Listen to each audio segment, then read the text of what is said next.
Hey guys, and gals, this is Steven. I'm here at the house today. Just got off work. It's Saturday, and I figured I'd melt some lead, show you how to refine some lead there. What we have today is range scrap that my cousin Bill and Seth both helped me collect. It's just a couple of outings. We didn't pick a whole lot up. Just it's been hot. I mean, it's 93 degrees right now, and I'm out here at the fire cooking lead.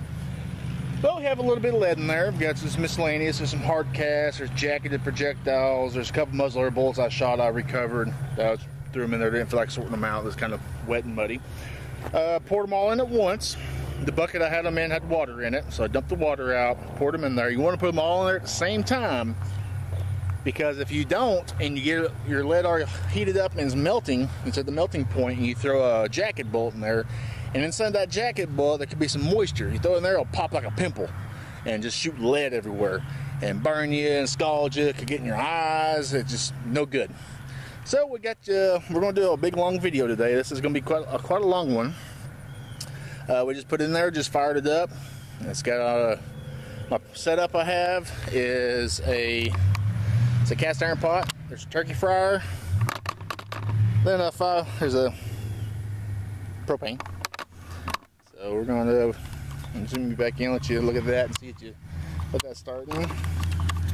The background noise you hear, that's my brother's Mustang. He's got it fired up, driving around the block. Hadn't started in a while, I guess. He's letting her warm up a little bit. So I'm gonna let you watch that. She's cooking. Yep, getting nice and hot. So let's do that. I'm getting my other stuff ready, and I can see when that starts to melt.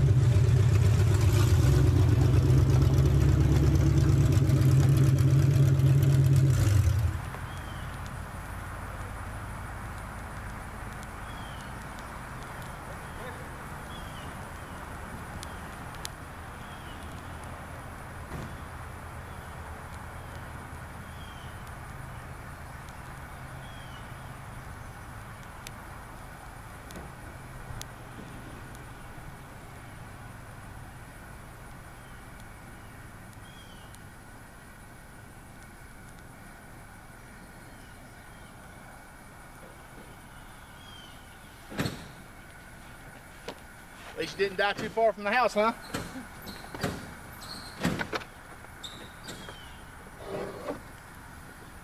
What? At least you didn't die too far from the house, huh? Yeah, I'm keeping it close.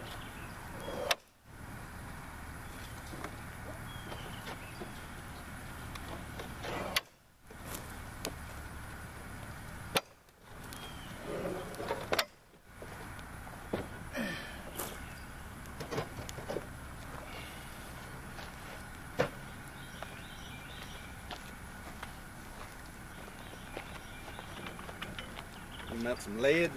Yeah, and make a little video of it. Yeah. I've had a lot of people ask me about, Bill and everybody's asking me when I pick the bullets up the range, what I do with it, how I process it. Yeah. So I got the camera rolling, figure I'd make a little video, a little long video actually. It's gonna take a while for this. Showing the process.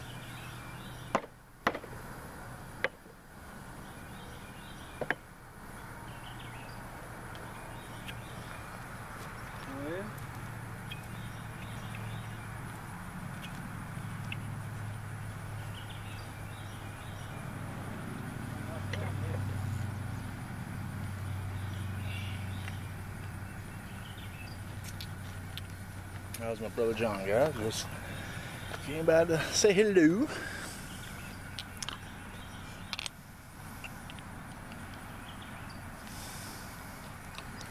And she's going, getting up the temperature, getting all that water vaporized, getting it out of there.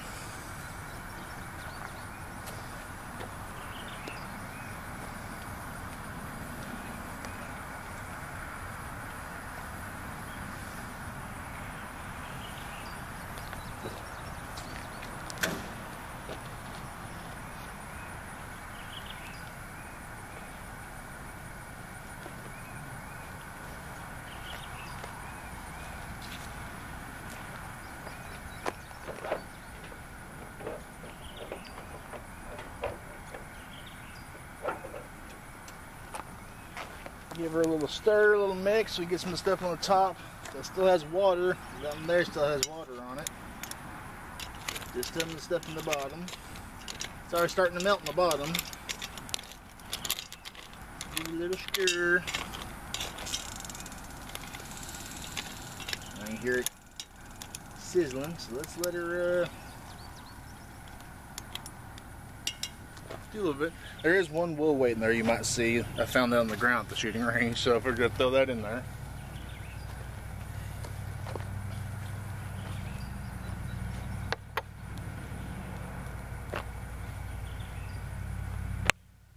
See that pop in there? That's the lid popping from the moisture.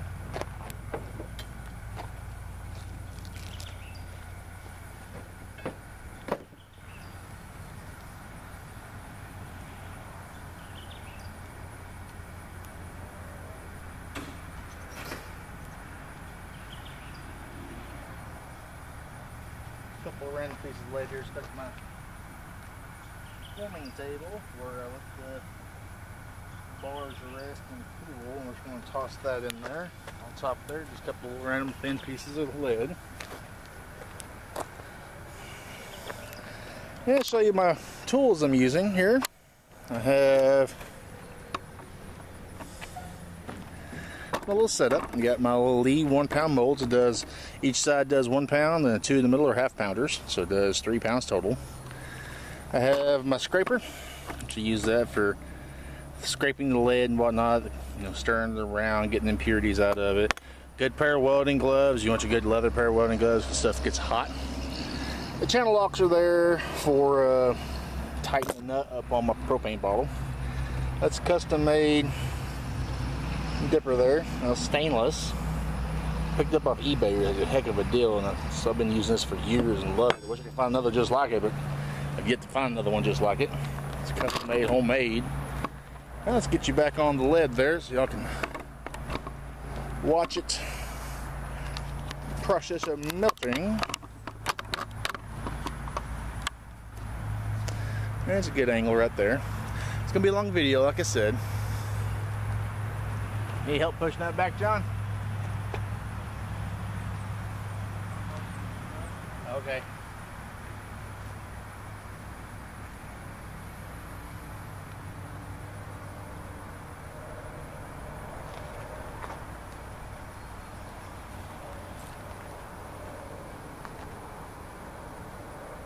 Other items for the melting process, we have these little candles I use. I buy these at the dollar store. You can get a pack of 20, 30 of them for, you know, $1, $1.50, something like that. So use those. Also a bucket with some water in it to throw the slag and everything in. Because you don't want to throw it on the ground. I mean, the ground's really wet right now, but you still don't want to throw it on the ground and catch grass on fire, burn down the house or something. You want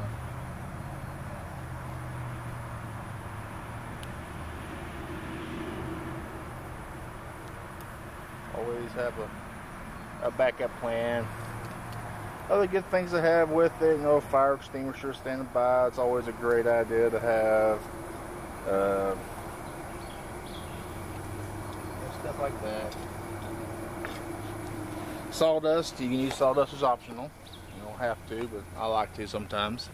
Once I get it melted and everything's floating on top, I do a pre-scrape where I scrape most of the brass and copper jackets off of that, which I save all that, by the way, because eventually I'll scrap all that because it's copper. You know, copper is expensive, especially if you refine it and clean it. I got a forge I can melt it in and cast it into bars, just as I do my lead.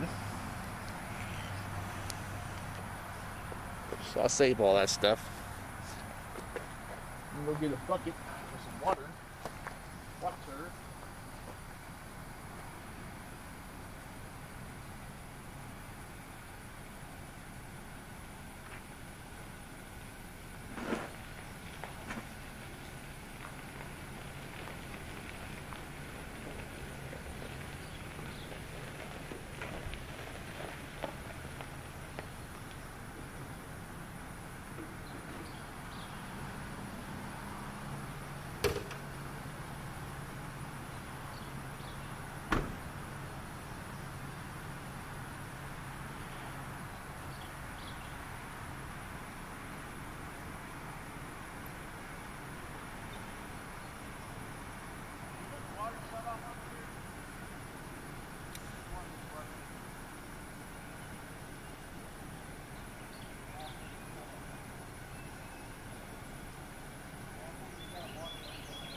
look at this graph. It's got some little bit of moisture in the bottom.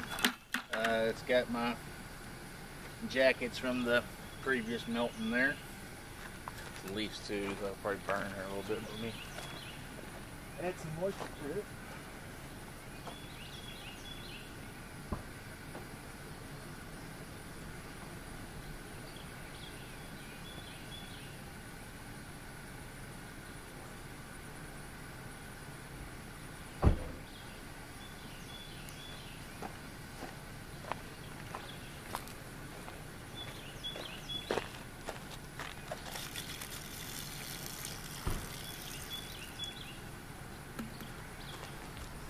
Add a little moisture to it.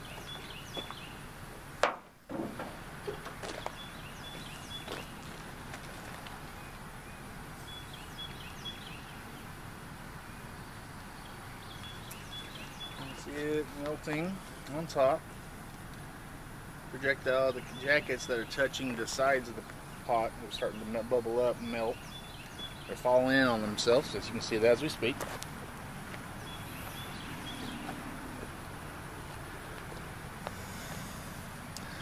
Get y'all a better angle here. Zoom out so you're not all super wobbly,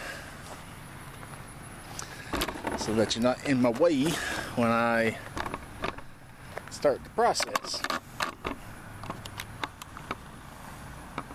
And you see there's some shiny lead peeking through.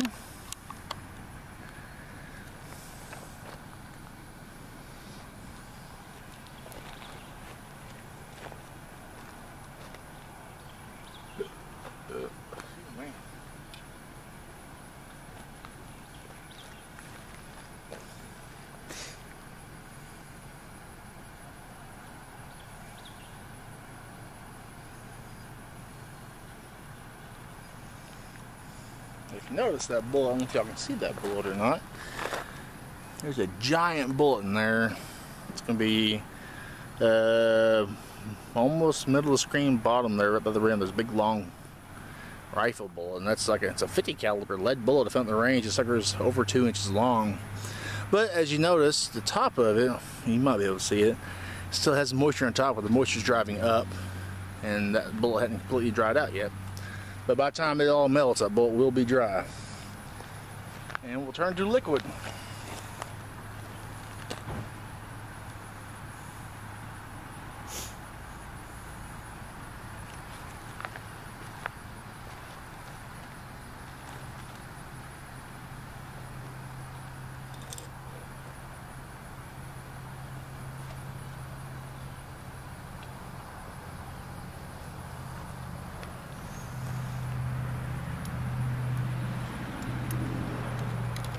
Nice puddle down the bottom of the lid.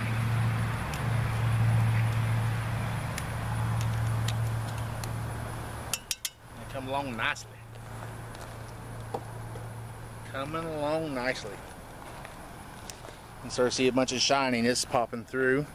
That's the lead underneath, where the other jackets and other hard cast lead projectiles have melted. And the whole point of this is free lead. Okay. Only thing you have money invested in is propane. That jug of propane, the big can, I got that at the local propane place for 17 bucks. Okay, it's all it cost me, $17. And I got all that. And I've already melted probably, I don't know, 500 to 1,000 pounds on this can so far, and the can's not even half empty yet. So, you get a lot of propane, a lot of lead for just a little bit of propane. You know, what money I have invested in this turkey fryer, all this stuff is paid for itself already for the amount of lead I've picked up. So basically, you're just getting pure free lead. You go to the range, you dig in the berms, you find bullets laying on the ground. I especially like to go dig bullets today. I shoot my heavy cast lead bullets, like my 45-70s, my 50-70s, my 500 Smiths, you know, 577, 450, stuff like that. That uses a large amount of lead to cast a bullet. But every time you pull that trigger and it goes down, that bullet goes down the range, you're losing a lot of lead.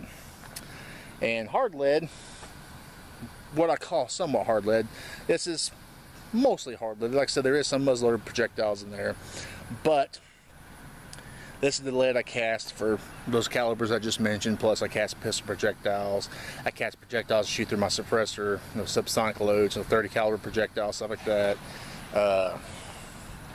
And this is how do you stay ahead of the game, stay in the game, to be able to continue your shooting game. You know, it's one thing to buy lead offline.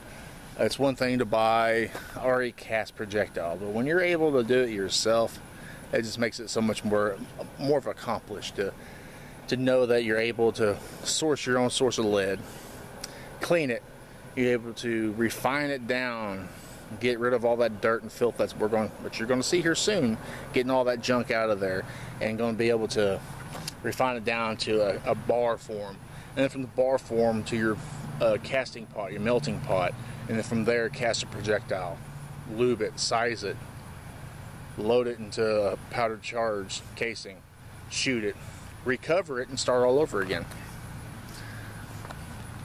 And that's one of the greatest things about being able to produce your own projectiles and be able to melt your own lead. And even if you're not even producing projectiles, you know, you can pick up range lead, melt it, sell it to your buddies. You know, put a post up at your local gun club. You find your lead at your local gun range. Say, hey, I've got refined range scrap. I've already done the hard work for you. You know, all you gotta do now is put the bar in your melter and cast projectiles. You know, and the big bullet just melted, just disappeared.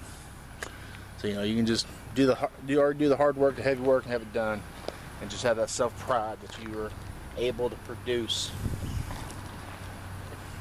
You know, to keep those bolts keep on going. You know, just eventually the lead's gonna dry up. You know, these days it's getting harder and harder to go and buy lead from a business. You know, the scrapyard lead's kind of drying up, because your wheel weights is my favorite thing to make a projectile for a rifle, because it has all the proper stuff you need in it. It has your lead, your antimonium, your linotype, and your zinc. Excuse me, you don't want zinc.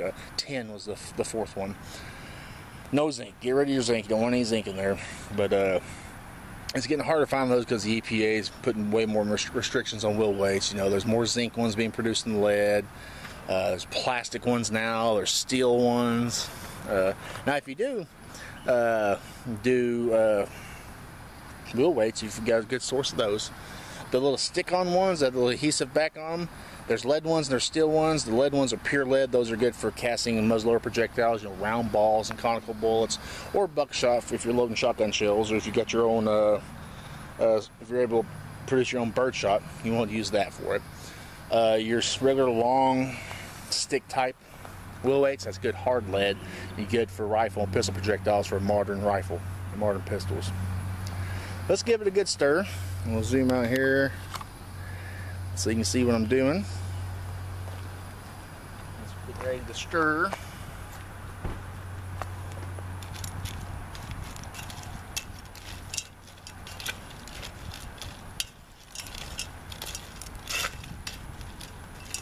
There's probably some TMJs in there, which is a total metal jacket, which you don't like.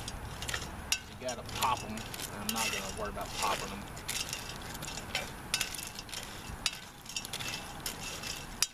Good stir, get those incorporated down there. Pretty much everything I see is just a hollow brass or copper jacket. Just a lot of lead just for that little bit there. Alright, we get started. We're going to let it sit for another couple minutes. And then we're going to fish a few of those out. And go on with the story.